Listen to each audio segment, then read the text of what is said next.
ഏറെ ദുരൂഹത ഉണർത്തുന്നതാണ് ആലുവ കുട്ടമശ്ശേരിയിൽ വീടിന് തീവെച്ച സംഭവം.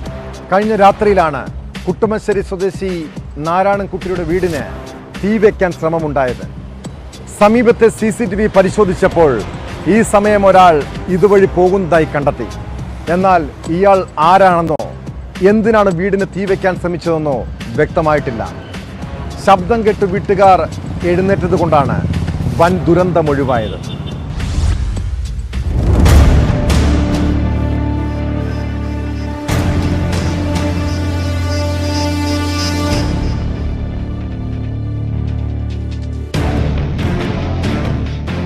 ആലുവയിൽ വീടിൻ്റെ വാതിലിന് തീയിട്ട സംഭവത്തിൽ ഇപ്പോഴും ദുരൂഹത തുടരുകയാണ്.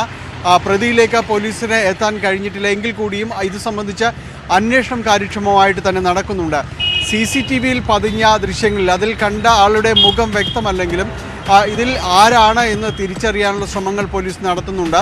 അയൽവാസികളെയും അതോടൊപ്പം തന്നെ വീട്ടുടമസ്ഥനായ നാരായണൻകുട്ടി ഇവരെയും എല്ലാം തന്നെ ഈ ദൃശ്യങ്ങൾ കാണിച്ചുവെങ്കിലും ഒരു രൂപത്തിലേക്ക് കൃത്യമായി പോലീസിനെ എത്താനായിട്ടും അതോടൊപ്പം തന്നെ ഇത് ദൃശ്യങ്ങൾ കണ്ടവർക്കും ആളെ കൃത്യമായിട്ട് ഐഡൻറ്റിഫൈ ചെയ്യാനും ഇതുവരെയും കഴിഞ്ഞിട്ടില്ല.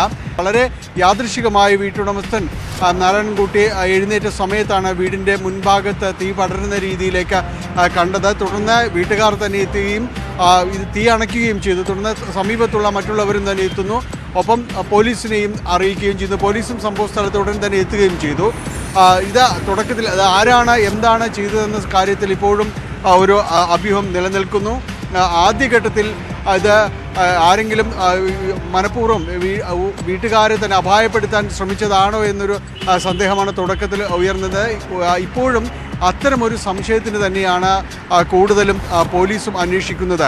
അതുകൊണ്ട് തന്നെ ഇയാളുമായി നാരായണൻകുട്ടിയുമായി ബന്ധമുണ്ടായിരുന്ന കൂടുതൽ ആളുകൾ അവർക്ക് ആർക്കെങ്കിലും ഏതെങ്കിലും മുൻവൈരാഗ്യമുണ്ടോ എന്നതടക്കമുള്ള കാര്യങ്ങൾ അന്വേഷിക്കുകയാണ്.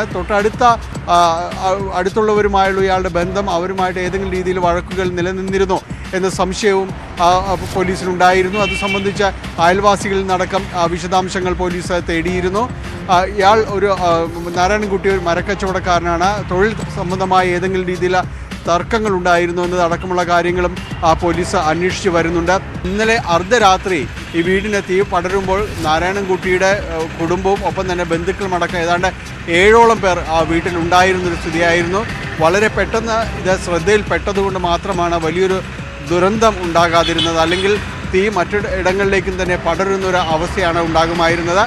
ഇത് തീ പടരുന്നതിന് വേണ്ടി സഹായമാകുന്ന രീതിയിൽ അവിടെ മണ്ണെണ്ണയോ പെട്രോളോ ഉപയോഗിച്ചിട്ടുണ്ടോ എന്നറിയാനായിട്ട് പോലീസിൻ്റെ ഫോറൻസിക് വിഭാഗവും ഇന്ന് അവിടെ വിശദമായ രീതിയിലുള്ള പരിശോധനകൾ നടത്തിയിരുന്നു. ഇപ്പോൾ കൂടുതൽ പരിശോധനകൾക്ക് ശേഷം പോലീസ് അന്വേഷണം കൂടുതൽ ഇടങ്ങളിലേക്ക് വ്യാപിച്ചിട്ടുണ്ട്. ആലുവയിലും പരിസര പ്രദേശങ്ങളിലും തമ്പടിക്കുന്ന ക്രിമിനൽ സംഘങ്ങളെ കേന്ദ്രീകരിച്ചും പോലീസ് അന്വേഷണം തുടരുകയാണ്. എന്തായാലും പ്രതിയിലേക്ക് വൈകാതെ തന്നെ എത്താൻ കഴിയുമെന്ന സൂചനയാണ് പോലീസ് വൃത്തങ്ങളിൽ നിന്ന് ലഭിക്കുന്നത്.